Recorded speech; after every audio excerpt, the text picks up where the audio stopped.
The topics and opinions expressed on the following show are solely those of the hosts and their guests and not those of W4WN Radio, its employees, or affiliates. We make no recommendations or endorsements for radio show programs, services, or products mentioned on air or on our web.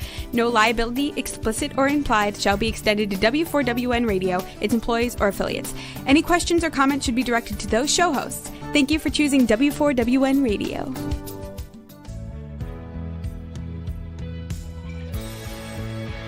Welcome to Success Secrets Exposed with Sally A. Curtis, where we share stories of challenge, success, and inspiration along with practical tips and strategies to move you forward to your success. And now, here's your host, Sally A. Curtis.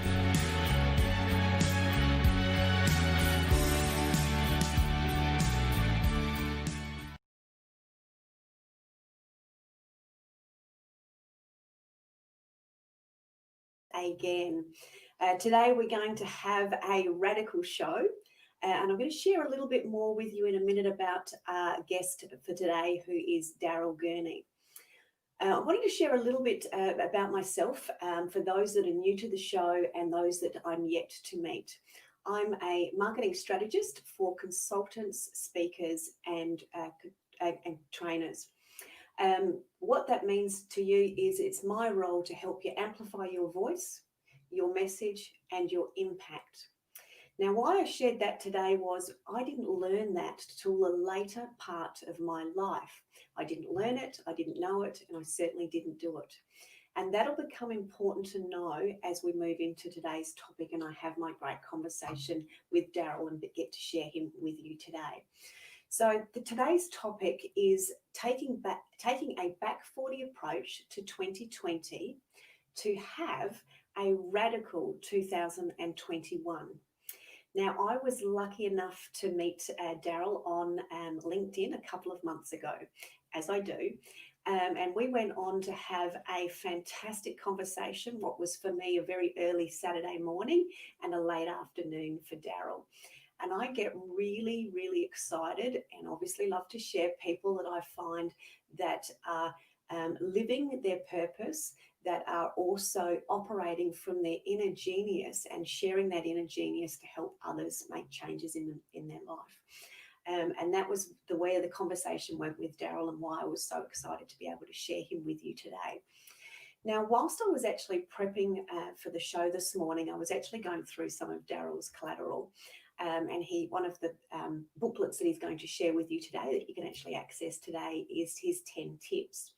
And on the very, very front cover of his 10 tips book was three little themes or statements that really resonated with me.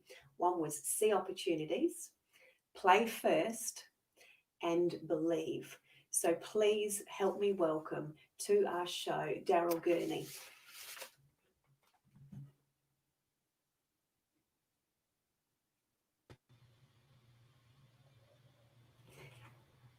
Hi, Sally. How are you? I'm awesome. How are you?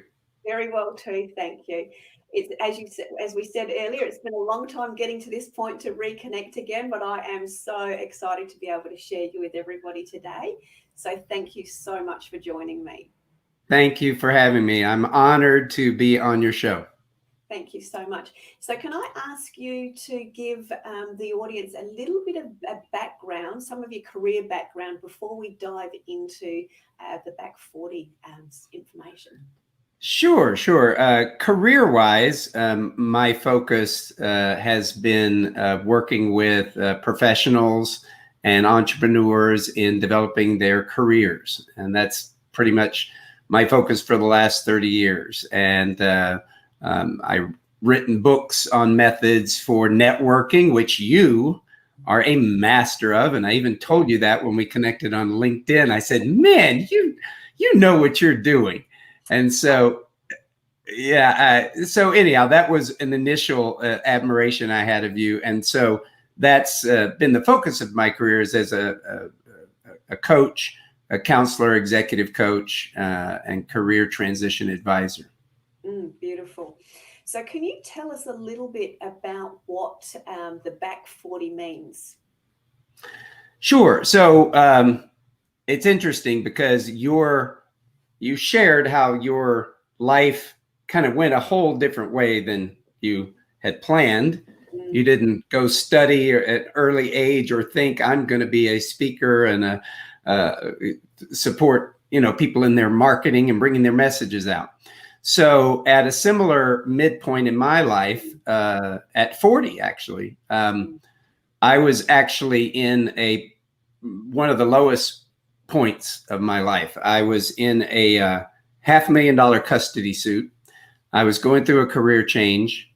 I was broke, in a lot of debt, and I was sitting in my my meditation chair at night, looking at my son sleeping in his bed. Sleeping in my bed, because my parents were downstairs sleeping in his bed because they had come into town to help me emotionally, and definitely financially in this, this $500,000 custody suit. And at that particular moment, I felt like the biggest loser in life. It's like, this is all I've got to show for myself. And it was at that point that you call it a voice or, a download or whatever, but something hit me and said, well, what if you're exactly where you're supposed to be? What if everything that has occurred has been exactly the way it needed to be? No mistakes, but it's all been to prepare you for who you came here to be and what you came here to do. And so this idea came that, well, what if the first half of life was just R&D, just research and development for who we really came here to be and what we really came here to do? What if it's the second half where we really play our big game, as opposed to what society wants to tell us is that you got to make it by 40 or, have it all together, as opposed to, well, wow, what if I'm just forming, myself? And what if that big game is really ahead? So that was kind of how it began.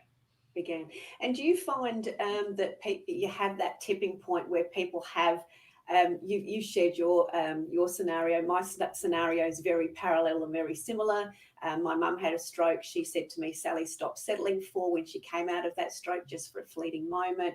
So I've had lots of messages or taps on the shoulders and been in extreme hardship, problematic scenarios. Do you find that that's where it actually starts, where people just sort of go, I've had enough of enough? Does it take that bit first before they are able to join the dots backwards?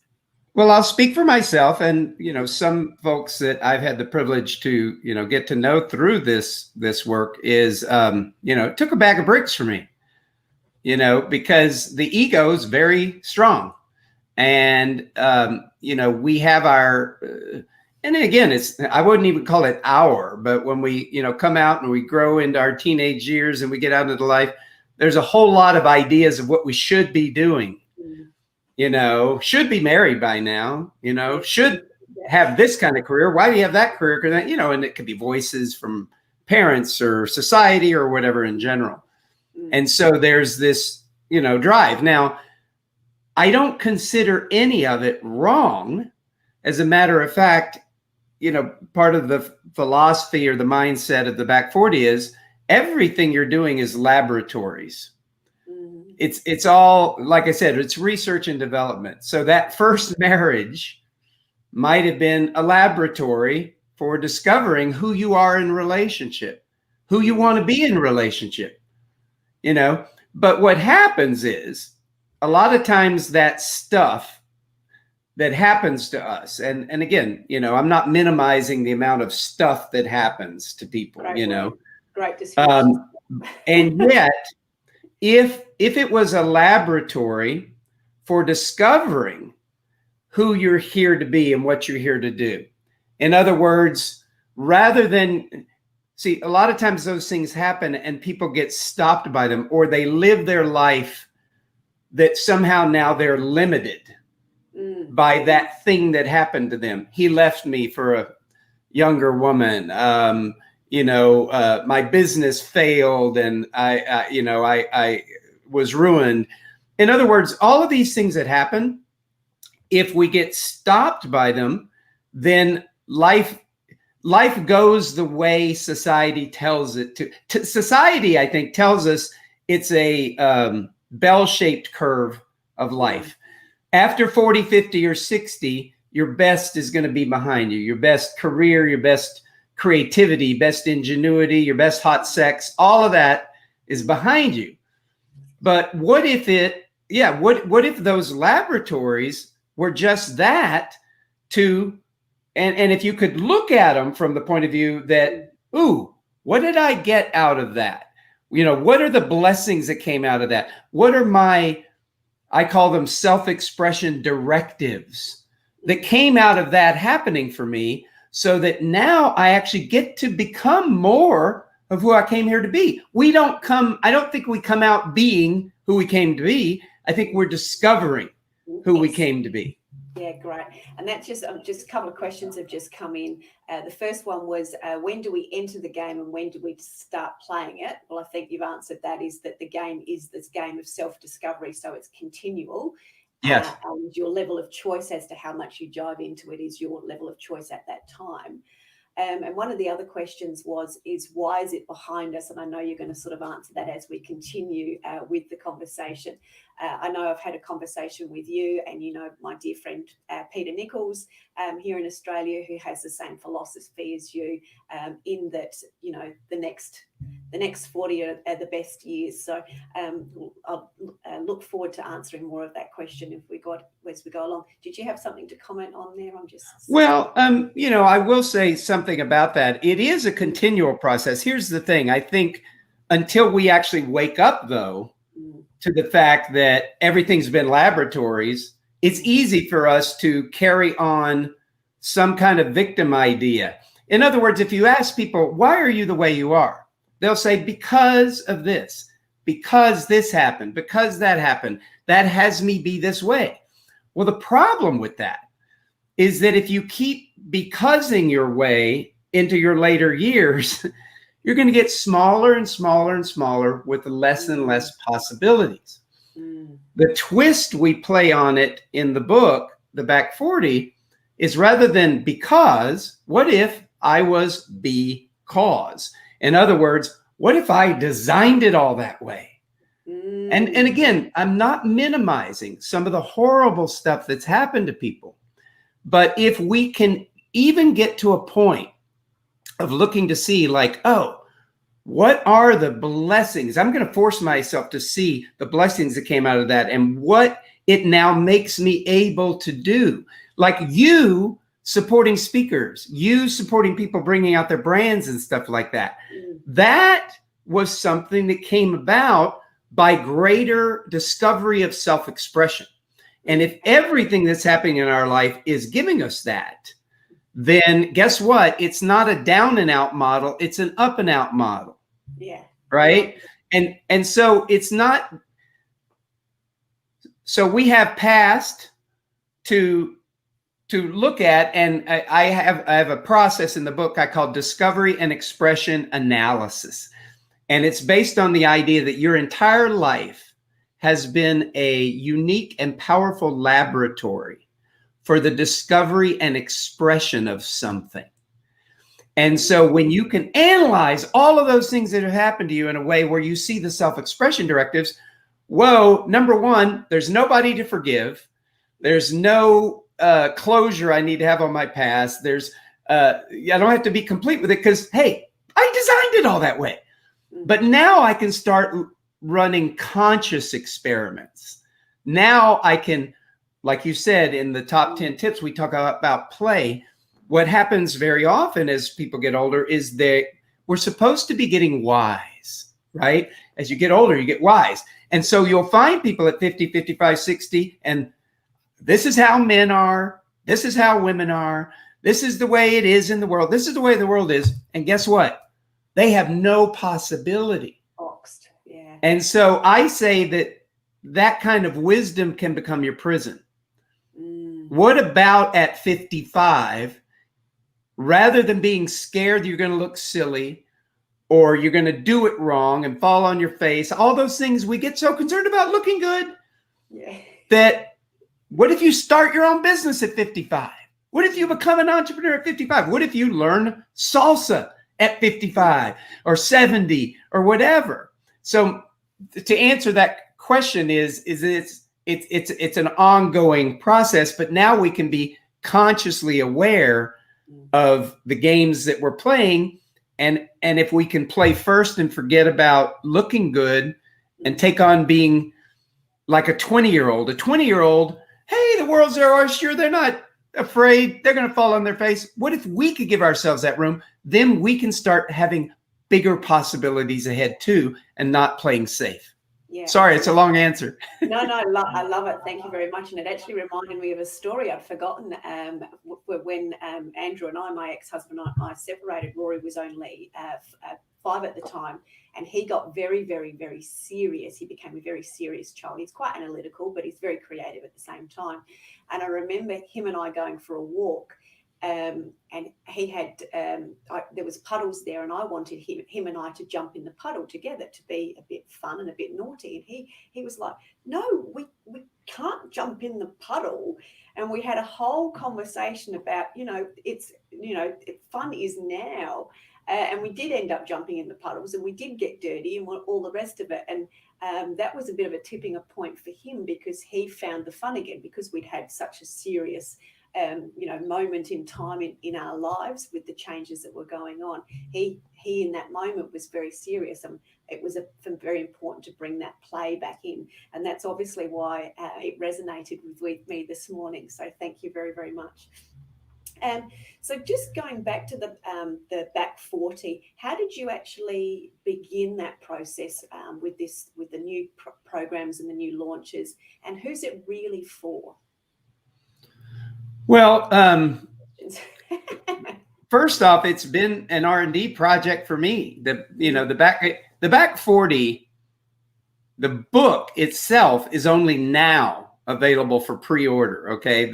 This has been a process for 18 years. Okay. But what I'll say is that the idea started using me, this idea, and everyone I would tell it to, it would be like, oh, okay, good. It just gave people relief. Like, what if everything I've done has been perfect? I don't have to live like I've made mistakes and done things wrong. It's all been perfect. It's all been laboratories. And so anyhow, the book came along. I actually met my wife through the Back 40 has brought me so many great things. She was in a readers group for my initial manuscript. And I won't go into all of her story, but she had a personal breakthrough in going through the exercises, which allowed her to move through a divorce that had been needing to be happen for a long time. And then, it was just great because, she was in my reading group. We connected around this idea. We started doing some live programs just to see how these ideas would land with people. And again, it just really seemed to land and give a lot of, we all need hope, inspiration at all times, but, especially at that midlife when the stuff's hitting the fan, to see that, oh, maybe this is perfect. Oh, I didn't know this was perfect, but I get to now be who I came here to be. And the last couple of years has really been about finalizing the book. And who is it for? Look, let me explain the name, the Back 40.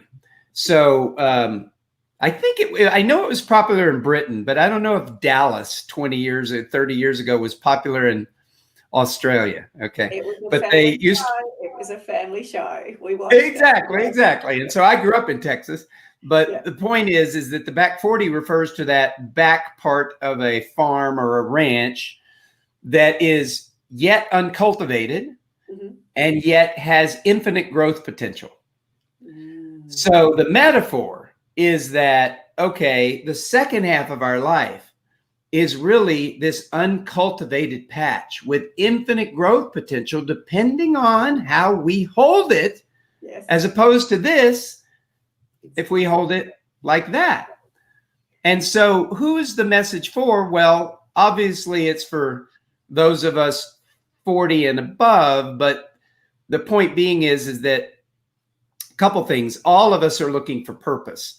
And I think to a great degree, even when people are kind of getting into their 30s, they've already done the, not everybody, but a lot of them have done the things you're supposed to do. And so then looking to see, okay, well, now I'm in this machine, but where do I find myself and my self-expression? And, but one of the great things that I think is applicable for everyone, it's even applicable for these times, I think, is what I was talking about a minute ago. So there's 7 embraces to launch life's radical second half. The first and the second one are the past and the present. So if you have the ability to embrace your past and your present, to not be a victim to it anymore, that frees you up.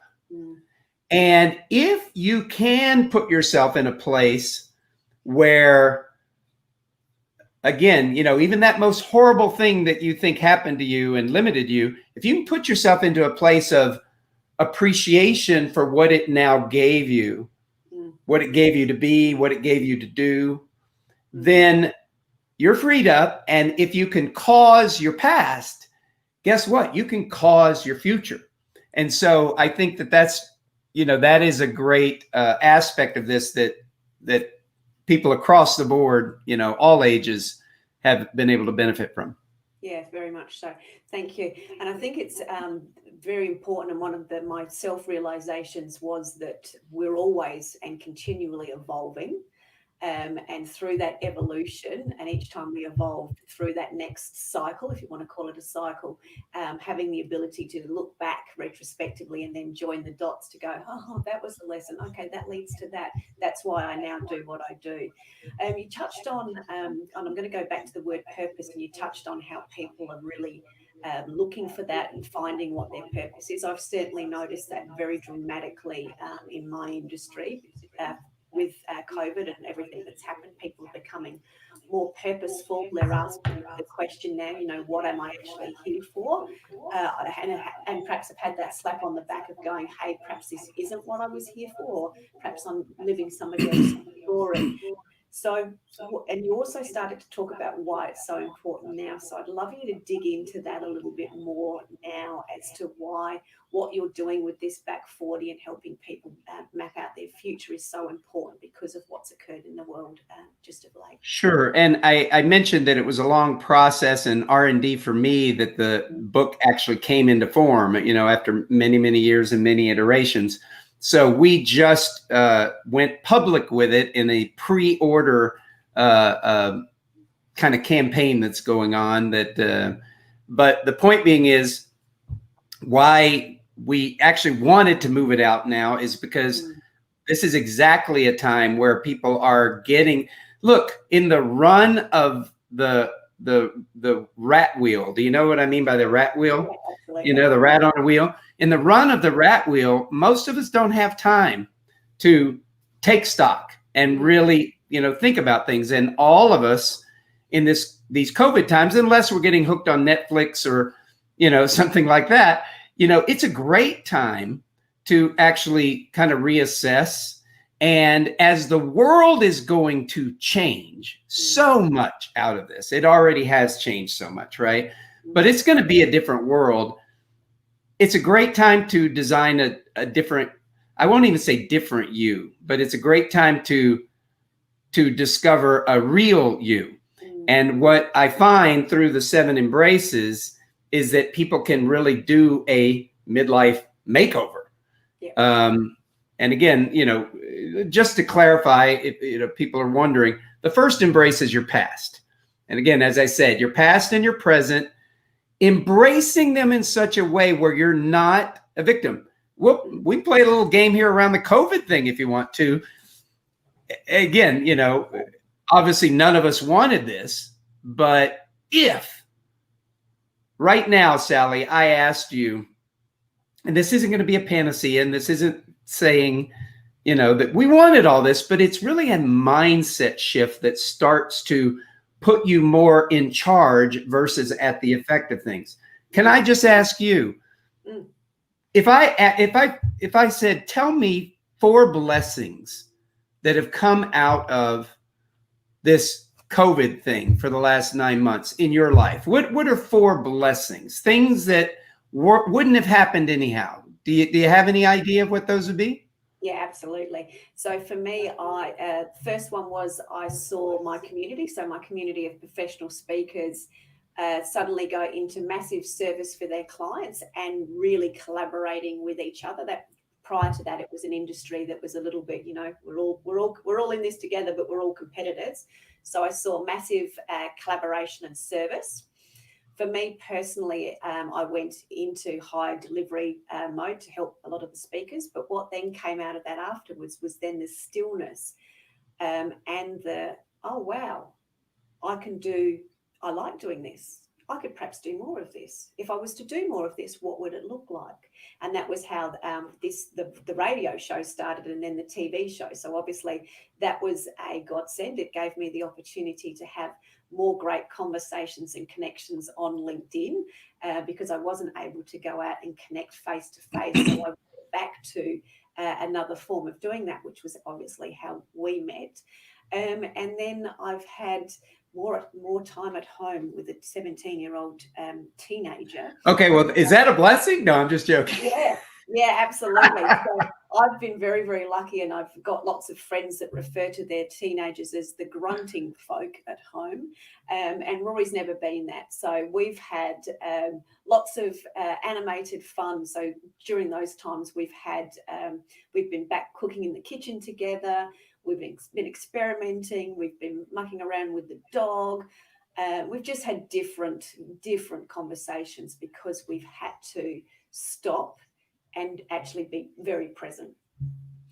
So, the thing is, and this isn't the full method or the full exercise outlined in the book, but notice that when we even start to look at, look at all this that's come out of this, you're going to be a very different person. You already are.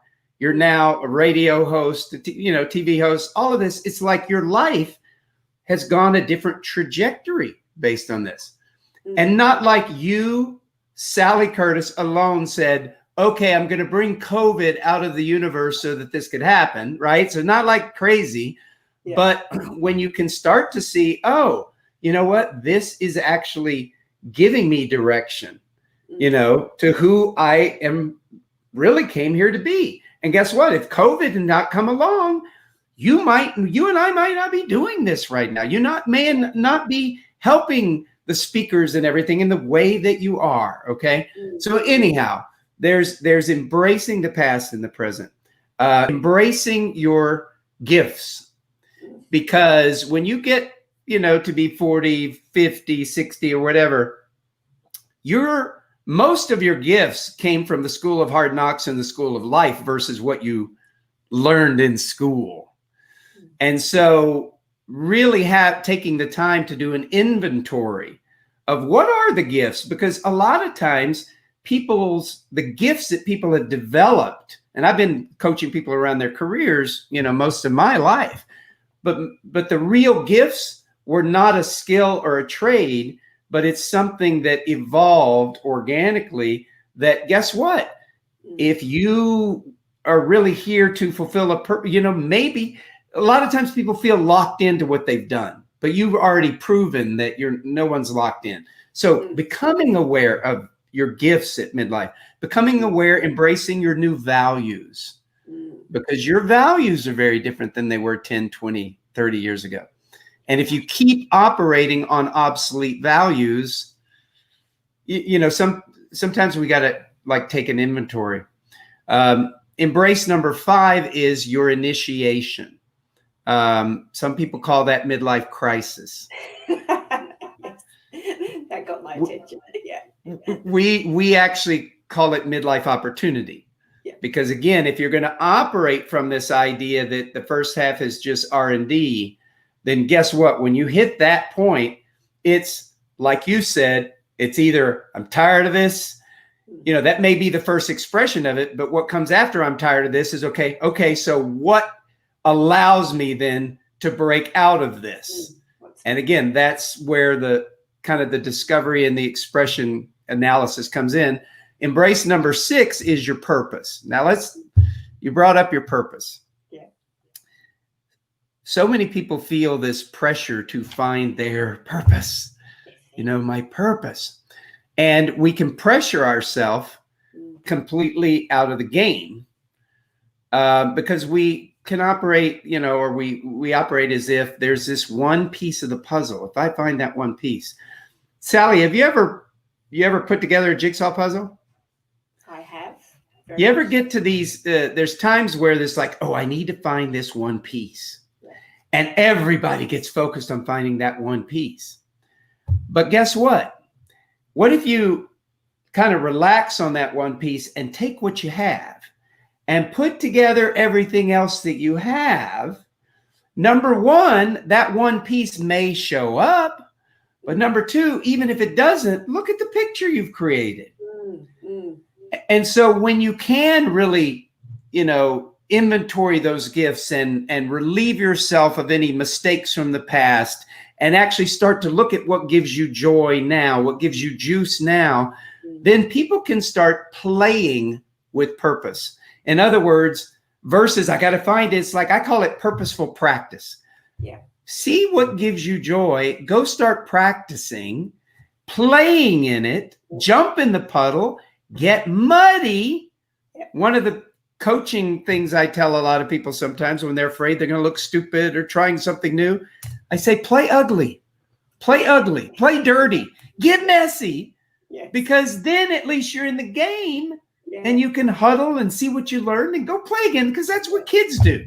And I think that's what, for us to live a radical second half, unlimited by the past, it's learning to play again and explore and discover and operate from curiosity. The last embrace is a purpose.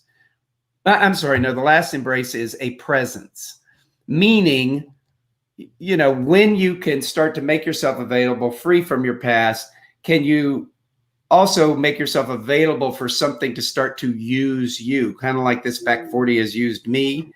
And so that chapter is all about just how do you make yourself available? Meditation, yoga, all kind of practices in there that I go into to kind of get a feeling of a wind beneath your wings. Yeah, beautiful. I'm just going to dive back just slightly back to the jigsaw puzzle, because when you were talking about the have I created the jigsaw puzzle and have I tried to find that one piece, what flashed back for me was the determination to find that one piece that now is eluding me, that we still can't find. Now we're getting cross and too intense trying to find that one piece. And in that moment where you sort of go, oh, stuff it, and you just give up and you back off, and you actually look at the whole picture and you start to see it, you see it was there the whole time. It was just hidden in plain sight. And that's because you've moved from that determination, that should, that must, that have to, and all the rest of it, to a determination of what is the opportunity, what is the possibilities, what is actually here for me. And what you bring up, Sally, is I think the crux of the matter, what's behind that determination is the ego. Yeah. And again, we are all very, protective of our egos, and we're very if you talk about someone's ego, that can challenge them, and yet the ego wants to already know. The ego wants to look good. The ego wants to protect itself from looking stupid or looking bad.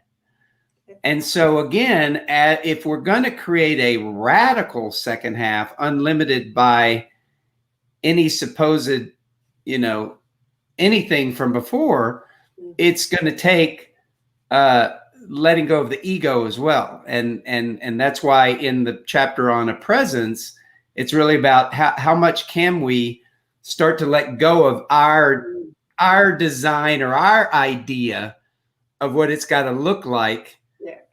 Because again, the stories, when we do programs, we always have these stories where we say, who am I? And we describe someone.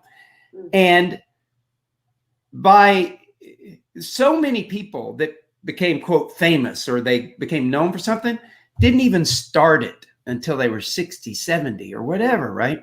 Let me give you one. So at 70 years old, arthritis kept her from picking cotton in the fields. And therefore she was limited to, she couldn't do the work she had done as a sharecropper for most of her life. So she picked up a paintbrush and in the next 15 years created 1,000 paintings, Grandma Moses. So the point being is that sometimes when we let go of our picture, that the real, purpose and design, along with our purposeful practice, can find its way.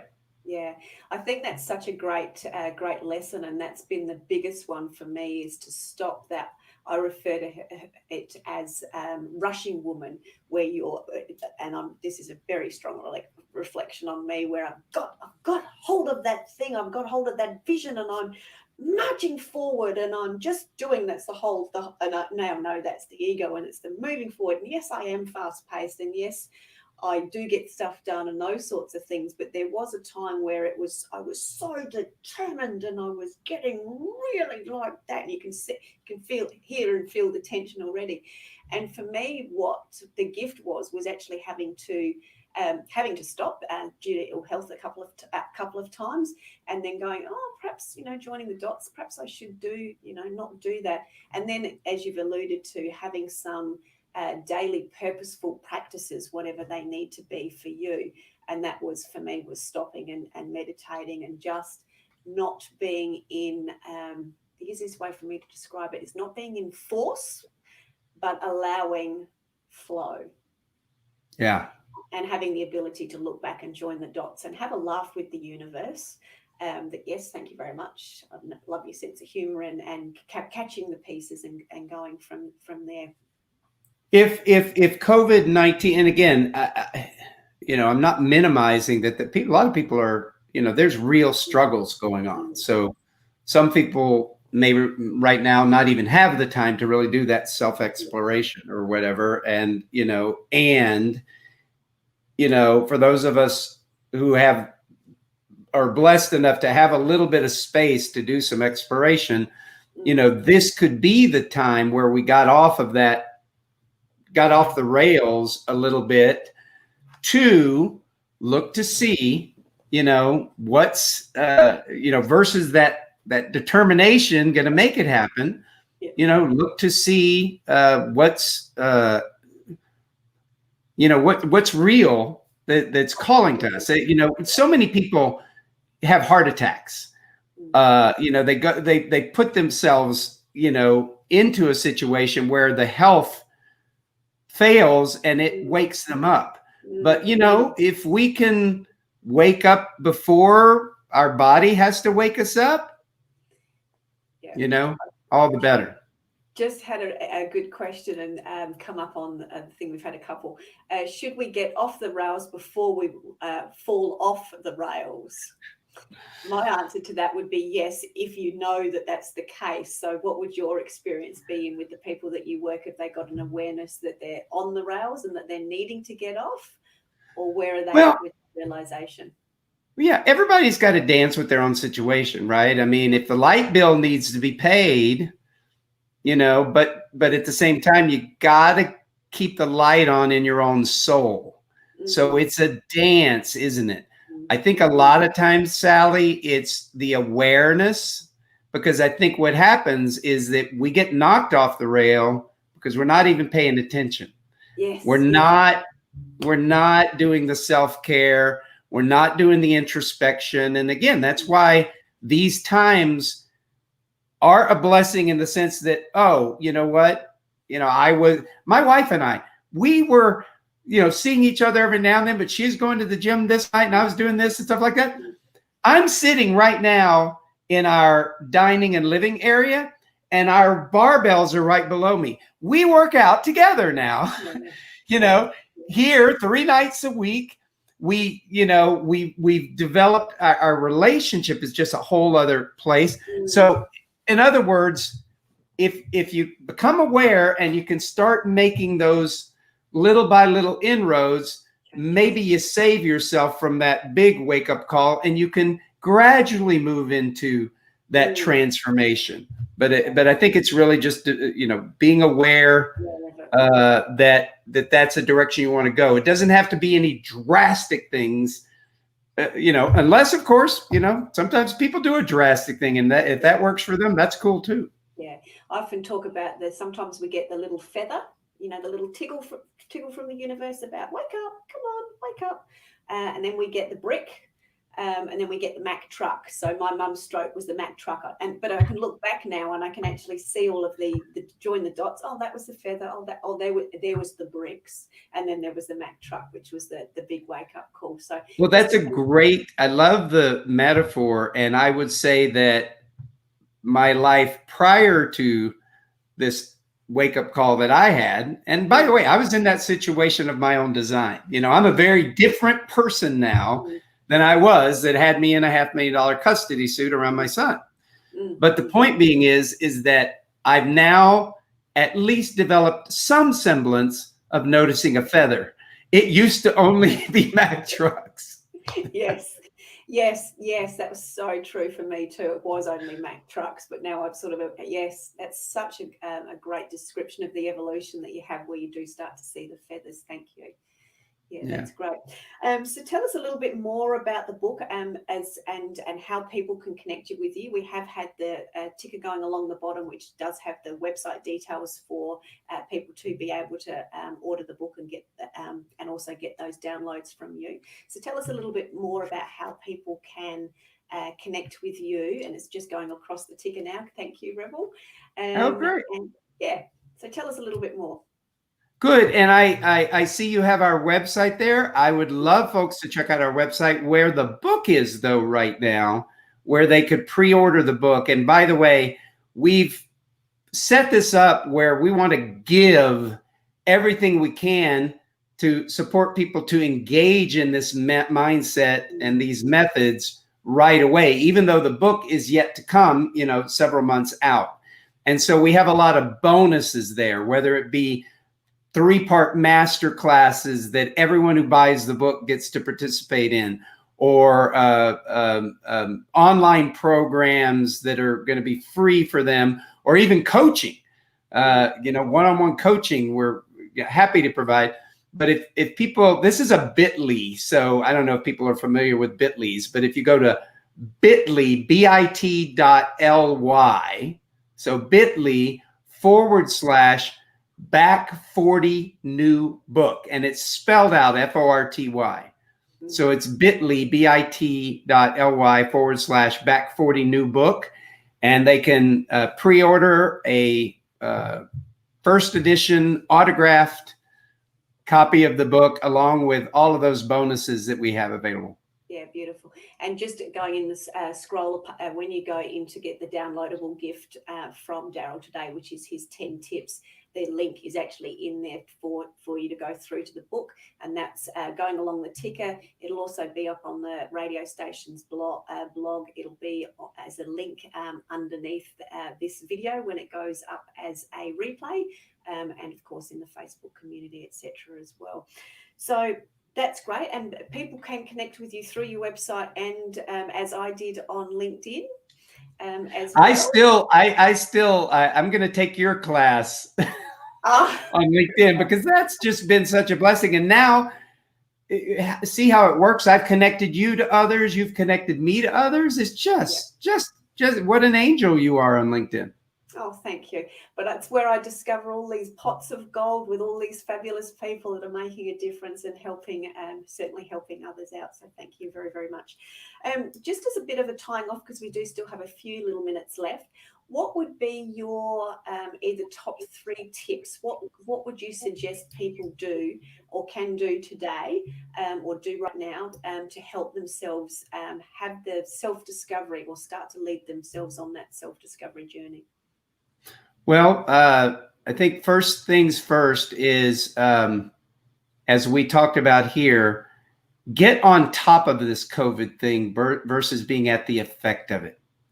And again, in the book, and like I said, even though the book will be a couple months, out, there's exercises we're providing people with even now Yeah. of how do you get on top of it is first, look at the blessings like we just did, Yeah. and look to see, ask yourself the question, silly question, but ask yourself, if I brought this thing on for myself, if I brought this on, like someone yesterday told me that her business is down 75% now. Actually, it was a story I heard about someone whose business was down. And someone said, how does she look at it? And I said, well, it's hard right now when you're in something that you think is supposed to be what you're doing. But you know what? Her business may morph now into something else. It may now become bigger than it ever was in something else. So, but to get on top of it, you got to look at the blessings of what you have received out of this. And if this is teaching me something, if there's something about my greater self-expression to come out of this, what would that be? And by the way, this might be the perfect time to start exploring new things. No, you may not be able to get out in the world and do it as much with other people, but you can start researching, you can start connecting with others, you can start learning. This is a great incubation time if you use it productively in that way. And I'm going to ask you another quick question because I've just had this pop part. One of the phrasings that I mentioned on the top 10 tips was believe. So when people have had that little bit of a deep dive into the, what's the possibilities, what could become of this, how do they go about helping to increase, I'm going to call it increasing their belief levels? What can they do to help with their own belief around what's next for them?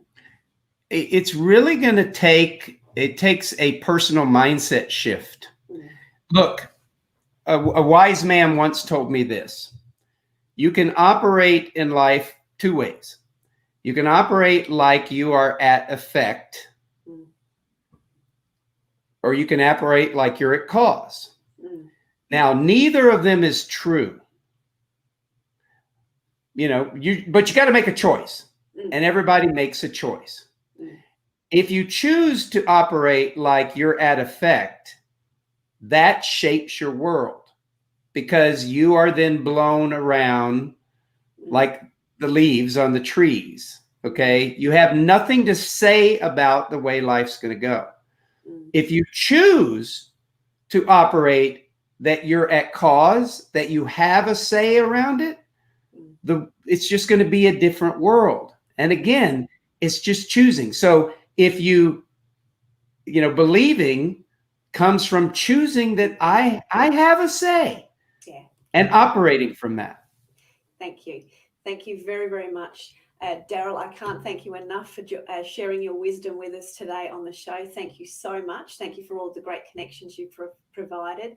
And thank you for the great gifts that you've got for the community today. Thank you, Sally. Thank you for being a demonstration of someone playing big and always with her biggest game yet to come. You're really a demonstration of this, and I'm honored to know you and appreciate all that you're doing. Thank you. For all the listeners and everyone who gets in touch with you. Lovely. Thank you very much. So just very, very quickly, next week's show, we have Kaylin Huntress, who's joining us. Now, he's a marketing strategist as well, and also a fellow speaker. And he's going to be sharing how to create 12 months worth of content with ease. So I look forward to sharing another person with some fabulous inner genius with you next week on our show. I look forward to sharing more with you then. Thank you very, very much.